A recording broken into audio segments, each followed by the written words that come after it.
ที่เอาสินกันเนาะเศร้าพันเนื่องจากว่ามันนี่เป็นสินใหญ่เลยทุกคนก็ได้ลงมาตอนนี้ก็สายได้7 โมงครึ่งแล้วแต่ว่าท่านได้เข้าพิธีเทศอีหยังดอกเนาะเพราะว่าคนกำลังมูกำลังทานเพราะว่าบุญบ้านเฮามันสิฮอดแล้วทุกคนมันที่11 เดือน 4เนี่ยเนาะก็ฮอดบุญบังไฟบ้านเฮาแล้วเพิ่นก็เก็บเงินมูกันเนาะทุกคนธนาเงินกันลงมาวัดคนวันนี้ก็ได้เข้ามาเบิ่งกับฝั่งนาเด้อว่าอะไรจังว่านั่งบังแดดคนนึงก็จะบอกว่าคนเนี่ยนี่บางคือของมันแดดเดี๋ยวนี่ก็วิทย์แหละนี่นะเดี๋ยววันตะเวนมันสูงขึ้นก็วิทย์อะไรทุกคนฮ้อนได้มื้อนี้ค่ะแดดฮ้อนค่ะเท่าคนนั่งบังแดดไม่ตายห่าเพื่อขึ้นค่ะเพื่อไล่ไข้ย่อยโดนเลยเรียนเก่งๆดื้อนางเดินเป็นเจ้าคนนายคนมื้อนี้ก็ถือว่าหลายเนาะทุกคนเต็มวัดให้ท่านของคนญาติโยมทางหลังก็มีทางข้างก็มีนี่เบิดแล้วให้คนญาติโยมบ้านเฮาคนเต็มบ้านเลยเจ็บแต่ก็เจ็บน้ำโมบ้านอื่นไข่ก็จะไข่น้ำโมดื้อออกคนญาติโยม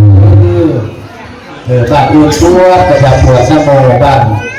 บ้านอื่นบ้านเฮาห่าง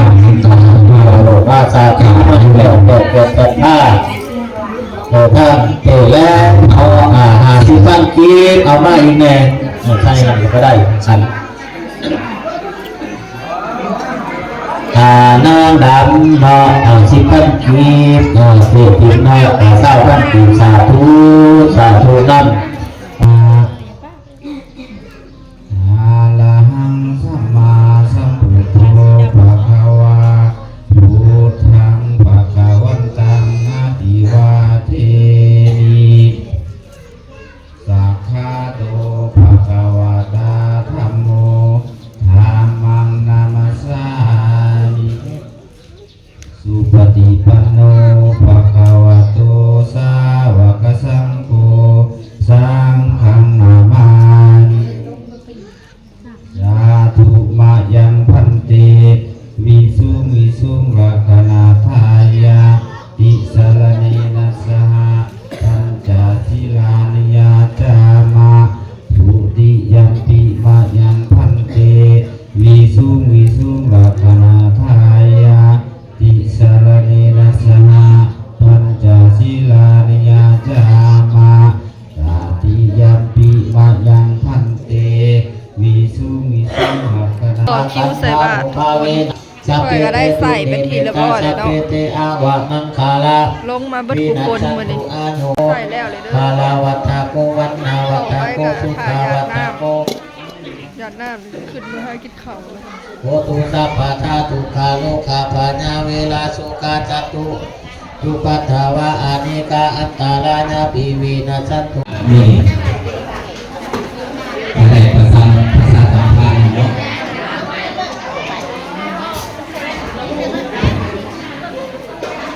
ข่อยก็ใส่แล้วแหละทุกคนแต่ว่าข่อยอยากมาถ่ายบรรยากาศโคตรได้เห็นเนาะการใส่บาตรบ้านเฮาใส่แบบนี้ได้ใส่แบบนี้เลยนี่ต่อคิวย่างใส่ไปเอาบาตรมาตั้งไว้มีจักบาตรมีจักองค์ก็เอามาตั้งไว้แล้วกันพอไปเอาย่างใส่กันย่างโลใส่ฮะนะต้องพดรวมมาหดเฮือนเนาะมาเกงเฮ็ดกินข้าวเช้าก่อนบัดนี้เพราะว่าสายเลยบ่มีแนวกินขึ้นมากับบ่มีแนวกินก็สิมา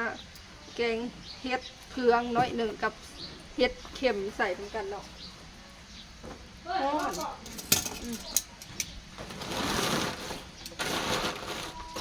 ฮ้อนทุกคนแดดส่งเนาะแกงใส่น้ำจะนาง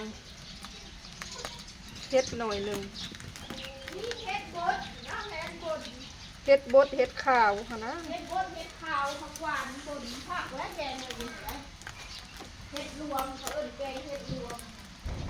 อันนี้มีแต่เฮ็ด2ชนิดนะทุกคนเฮ็ดเพืองกับเฮ็ดเข็มเฮ็ดฮูนูเขาก็บ่ได้ซื้อ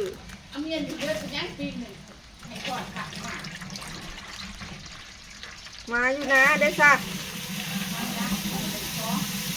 น้ำจะนางทุกคน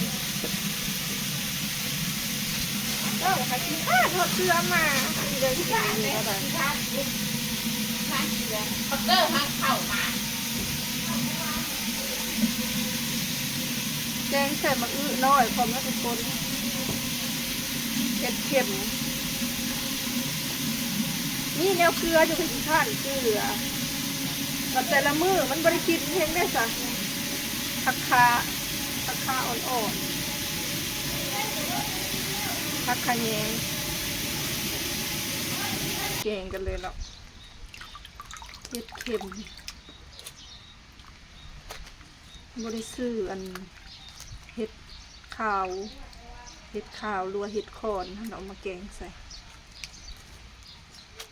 ซื้อแต่เห็ดเพืองกับบละลายปันใดครึ่งโลทุกคนแดดบนเห็ดกินกระซายไปก็แห้งแดดไปเนาะเมนูเช้าก็อันนี้แหละทุกคนมื้อนี้แหละตอนเที่ยงนี่ก็จักสิกินยังเนาะแต่ละมื้อหาแต่แนวกินทุกคนเลย ก็ได้มีประเด็น จะประแดกขวดนะ บุมี นี่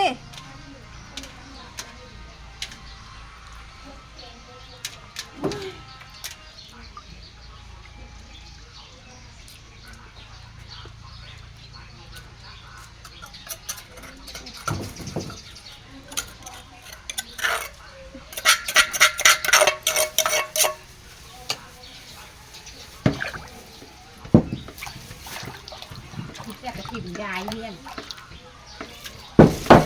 ตำแมงแข้งหน่อยหนึ่งพร้อมทุกคนเลยนี่คือจิตำ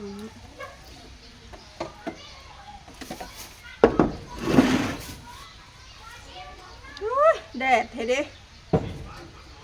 มาแดดแล้วนี่ นี่ฮอดเว้ย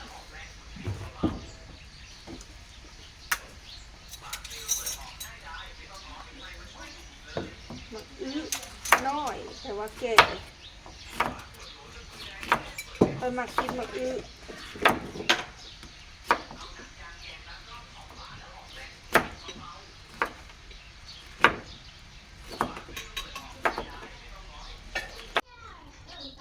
หมอกำลังฟดทุกคนมีอย่างไรมีแต่มะเห็ดเค็มแล้วก็เห็ดเพืองหน่อยหนึ่งแกงใส่น้ำจะนางเขียวๆใส่ผักข่าใส่ผักขะแยงคือแกงหน่อไม้เลยเนาะเดี๋ยวเขาสิมาปรุงรสกันเลยเขายังบริใส่เลยเนาะมันเป็นนัวมิดน้อยทุกคนเราต้องใส่ละลายเนี่ยเพราะว่ามิดน้อยมันบุค่อยนัวเนาะมันบุค่อยนัวคือมิดใหญ่เลยใส่เกลือทุกคนใส่น้ำตาลนิดนึงนะคะเอาหมักใส่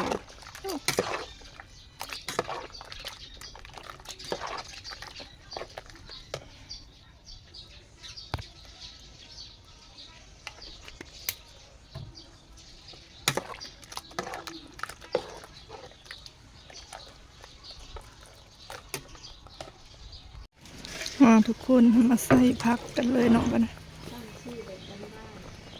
ผักขะแยงกับบักใหญ่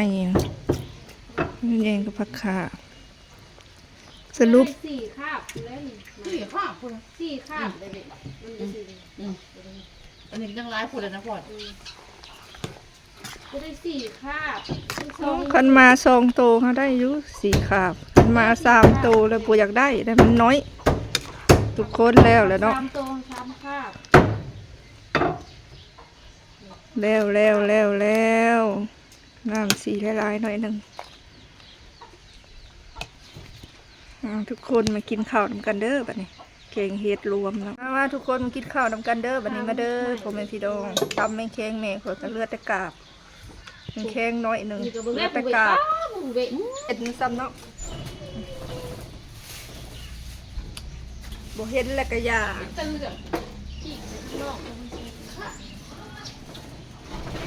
มาเด้อคอยใส่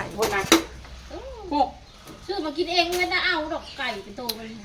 โอ้ยซื้อกินเองก็บ่เอาแล้วตัวหนาเนี่ยนี่อันนี้เอามาให้มาที่ซื้อดอกเตือนตัวหนา เด้งมันต้องไปซับอยู่นะอีกไปซับมันจะตอนหรือจังยากไปย่า อยู่นะคุณละกูเป็น โอ้ยซื้อมาให้มากเอาตัวชิ้นเดี๋ยวได้ คนนานๆจะกินนะบุญ ไปมีแข้งเลือดกาบ ได้ที่กึ่งเนี่ยปัดลงนี่เด้อเลยเหยียบไปตีเอง สวัสดีทุกคนกินข้าวเลย เลือดผ่อน เดี๋ยวมันแข็งจ้ะพอ มี ตา แข้ง โห กับ น หอมโต เป็นยังน้อยพอตาโหน มันแข้งสิบปลายโตมันแข้งสิบปลายโตผัดมีแต่กาบ ที่ตะกร้า อยากได้ตัวนางเหมือนนะ ตัวน้ำมันแค่ บุ้มเขาอยาก เข้าได้เป็นเด็กมันมีอินเดีย พลอยกินข้าวพลอยแกงเผ็ดพลอย น้ำลายเพิ่ม ใส่เฮ็ดบดเนาะบดเฮ็ดนั่นเฮ็ดนี่หลายๆอย่างครับเฮ็ดบดกะทิกระไฟก็ผักหวานนะ อยู่ตลาดดงทางเห็นอยู่ คนหา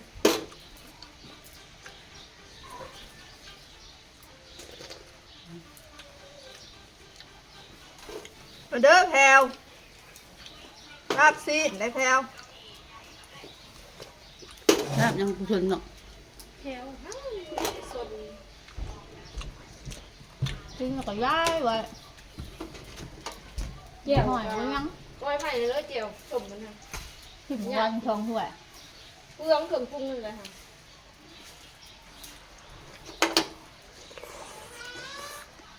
พาฮันนะไปกินข้าวก่อน เอาขึ้นมาสิคนให้มานี่ไปซูนไปถั่วทีบถั่วแดน หรือบอกยายเองเอาป่า บอกแล้ว ไปสิ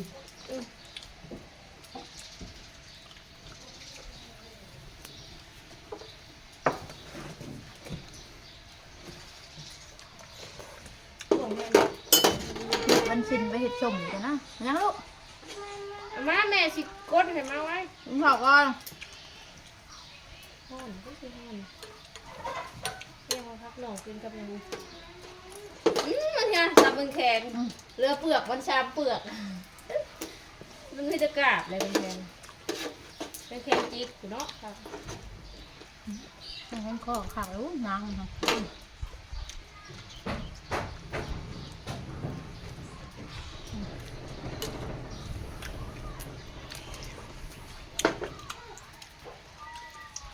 อีอันนี้ไปจับแขนแรงตามจากป่ากูแกะออกลานมันก็ห่วงหัวหลานมัน